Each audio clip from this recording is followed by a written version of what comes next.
Madam Chair. Thank you for the invitation. Uh, Good morning po, Senator Bato de la Rosa. Good morning po, Senator Bongo. Going back to the question, administrative arrests. Actually, the Supreme Court has recently clarified that administrative warrants for the arrest of non-Filipinos are actually valid. But these administrative arrests apply only to non-Filipinos in deportation proceedings, at least from the case decided by the Supreme Court, it involved a foreigner. Now, we must also take note that in that recent case, that's a landmark case, because in this decision, the Supreme Court introduced an innovation. Historically, administrative arrests and deportation process are purely administrative, no court intervention. But this time, the Chief Justice, who wrote the decision, and upon the suggestion of Supreme Court Justice Marvin Leonen, they introduced a new rule. Under this new rule, even if a person, a non-foreigner, is arrested on the basis of an administrative warrant, they must still inform the regional trial court and wait for the regional trial court to issue a judicial commitment order. Therefore, there is now a duty on the part of police officers or immigration officers, even when arresting a foreigner, to bring this person to the jurisdiction of the courts. So this represents a new trend. If a foreigner should be brought to a Philippine court before he is removed from the country, with more reason that a Filipino citizen should be subjected to some judicial proceedings before surrendered to a foreign government. And as I have explained earlier, from the constitutional level, from the statutory framework, even under international law, surrender of a Filipino citizen without court proceedings may be illegal.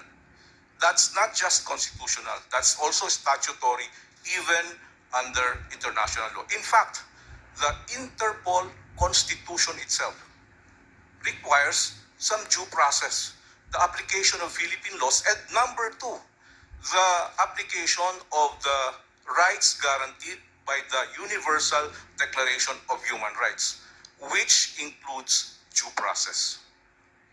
Thank you po.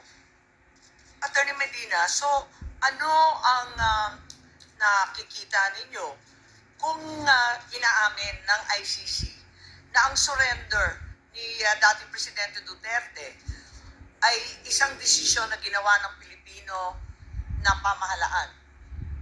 Anong epekto, no?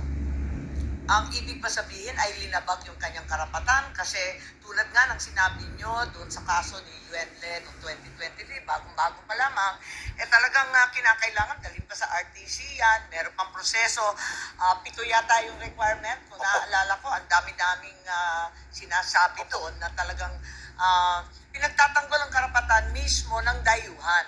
Eto, Pilipino pa.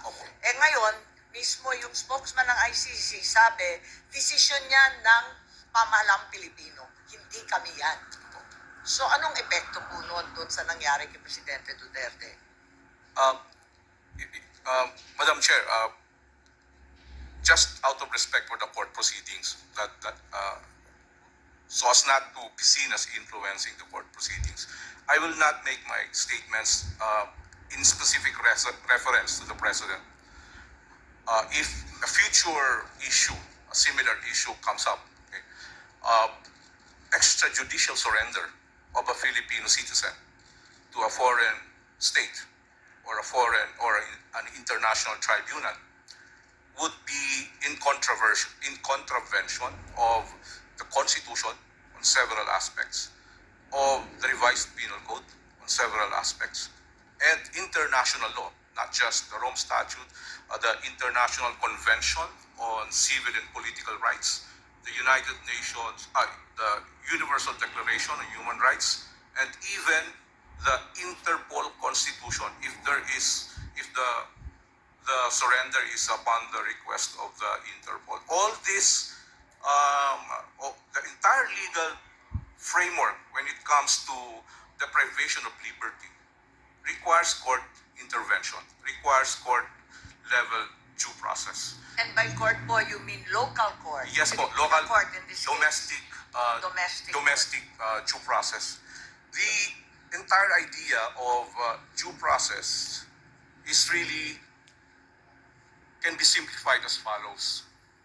The police has no final authority to decide on whether a person should be deprived of liberty. That authority to deprive a person, to declare that a person will be, or to decide that a person will be deprived of liberty, that is not the authority of the police. That authority is lodged only in the courts of law. The police cannot at the same time be the judge. That's essentially due process and separation of powers.